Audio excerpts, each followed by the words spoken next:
Viewers, আসসালামু আলাইকুম ওয়া রাহমাতুল্লাহি ওয়া বারাকাতুহু। আজ আমি আপনাদের জন্য শিক্ষা প্রতিষ্ঠানের বার্ষিক জরিপ তথ্য আপডেট এর কাজ আগামী ১-১০-২০২৪ থেকে ৮-১০-২০২৪ ঢাকা অঞ্চলের কার্যক্রম শুরু হতে চলেছে। কাজের সফটওয়্যারটিতে আমরা তথ্য ইনক্লুড করার পূর্বে আমাদের প্রতিষ্ঠানের যে তথ্যগুলো সহজে সংরক্ষণ করে সেখান থেকে আমরা ডাটা এন্ট্রি দেব, সেই বিষয়গুলো অত্যন্ত গুরুত্ব সহকারে এই ভিডিও টিউটোরিয়ালটিতে তুলে ধরা হয়েছে। আপনারা এই বিষয়টি এভাবে যদি চিন্তা ভাবনা করে কাজ করেন, আশা করি আপনাদের অনেক ভালো হবে। এবং ইন্টারনালি ভিতরে আরও বেশ কিছু বিষয় রয়েছে, যে বিষয়গুলো আমি আপনাদের আরেকটি ভিডিও টিউটোরিয়ালটির মাধ্যমে আপনাদের দেখাবো। তো কথা না বাড়িয়ে আসুন আমরা শুরু করছি। তো এখন আপনারা এখানে ব্যান্ড বেস টাইপ করবেন। আমার ব্যান্ড বেস শব্দটা লেখা আছে বিধায় আমি সরাসরি এটা করে ফেলেছি। ব্যান্ড বেস আপনারা সার্চ বারে লিখবেন। ব্যান্ড বেস লেখার পরে এরূপ একটি পেজ আসবে। আসার পরে এখানে বাংলাদেশ শিক্ষা তথ্য পরিসংখ্যান ব্যুরো, এটাতে আপনারা ক্লিক দেবেন। ক্লিক দেওয়ার পরে যে দেখুন, শিক্ষা প্রতিষ্ঠান বার্ষিক জরিপ 2024-এর তথ্য চক পরিনির্দেশিকা। আচ্ছা, দেখি এখানে আমরা একটু চিঠিটা আগে একটু দেখেন। এই যে আমরা দেখতে পাচ্ছি যে চিঠিটা, এই যে আমাদের ঢাকা, ময়মনসিংহ ও সিলেট 21টি জেলাতে 1 থেকে 18 অক্টোবর 2024 পর্যন্ত আমরা এই তথ্য দিতে পারবো। তারপরে আমরা আরেকটি গুরুত্বপূর্ণ বিষয় আপনাদের আমি নিয়ে যাচ্ছি, সেটি হচ্ছে যে আমরা এখানে শিক্ষা জরিপ 2024-এ ক্লিক করব। তো ক্লিক করার পরে আমরা লিখব জরিপ ফর্ম 2024 ডাউনলোড। তো এটিতে যাব। এটিতে যাওয়ার পরে একটু স্ক্রল করে নিচের দিকে আসবো। নিচে আসার পরে এখানে আমরা দেখতে পাচ্ছি যে স্ক্রল, তো আমরা এটিতে ক্লিক করব।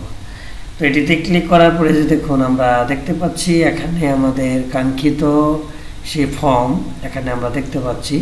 এই ফর্মগুলো আপনাকে প্রথমে ডাউনলোড করে নিতে হবে। আপনি যদি মনে করেন যে আপনার কিছু কিছু ফর্মের তথ্য আছে যেগুলো কেবল আপডেট দিতে হয়, মানে সকল তথ্য পূরণ করতে হয় না, যেমন আপনার সিটি কর্পোরেশন, জেলা, উপজেলা, তারপরে রেকর্ড ফাইল, জমির যে আছে শতক আছে, সেগুলো আপনি কিন্তু এখানে আছে। হয়তো বা যদি আপনি ক্রয় করে থাকেন তাহলে সেটা আপনি এখানে যুক্ত করে দিবেন, আপডেট করে দিবেন, আর অন্য তথ্য দরকার নেই। তবে এখানে ম্যাক্সিমাম তথ্য আমাদের প্রয়োজন হয় যে শিক্ষক নতুন ইনক্লুড হয়েছে কিনা, অথবা শিক্ষক অবসরে গিয়েছে কিনা, তারপর শিক্ষার্থী প্রতি বছরই শিক্ষার্থী চেঞ্জ হয় বা পরিবর্তন, এই জাতীয় তথ্যগুলো যে এখানে ফর্ম আছে সেই ফর্মগুলো আপনারা সিলেক্ট করে তারপরে ডাউনলোড দেবেন। তো অবশ্য অনেকেই কিন্তু একটা বিষয় আমি বলে রাখি আজকের এই ভিডিওটিতে, অবশ্য এই বিষয়টি আমার আলোচনা করাটা সমীচীন না, তথাপি যেমন ধরুন আপনার এই ফর্মটা আছে 8-এ, এই ফর্মটাই শুধু আপনি ডাউনলোড দেবেন। তো আপনি প্রথমে যাবেন, প্রিন্টে যাবেন। প্রিন্টে যাওয়ার পরে আমি এখানে লিখবো, অলে গিয়ে কাস্টমে ক্লিক করব। কাস্টমে ক্লিক করে আমি 8 লিখবো। 8 লেখার পরে যে 8 নম্বর পেজটা কিন্তু আসছে। এখন আমি যদি সেভ এস পিডিএফ এটি এখান থেকে যদি আমি করি ডিরেকশন অর্থাৎ সিলেক্ট করি, তখন এটা এখানে আসবে। তখন আমি সেভ বাটনে ক্লিক করলে এটা আপনি যে কোনো ড্রাইভে এটা সেভ হয়ে যাবে। এটা যেমন এখন ড্রাইভে আসছে, আমি এটা সেভ করে নেব, অর্থাৎ ডেস্কটপে এটা আমি সেভ করে নেব। আমি নিলাম। তো এখন আপনি এটা তো আমি স্কুল দেখালাম, মাদ্রাসা আছে, কলেজ আছে, স্কুল অ্যান্ড কলেজ আছে, অর্থাৎ সব প্রকারের ফর্ম আপনারা এখানে পেয়ে যাবেন।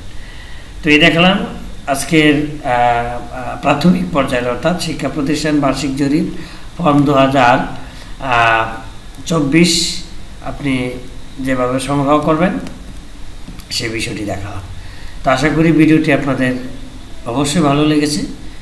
তো এই জাতীয় ভিডিও পেতে অবশ্যই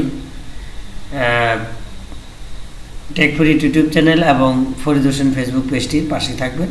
তো আজকের মতো ভিডিওটি এখানেই রাখছি। আল্লাহ হাফেজ।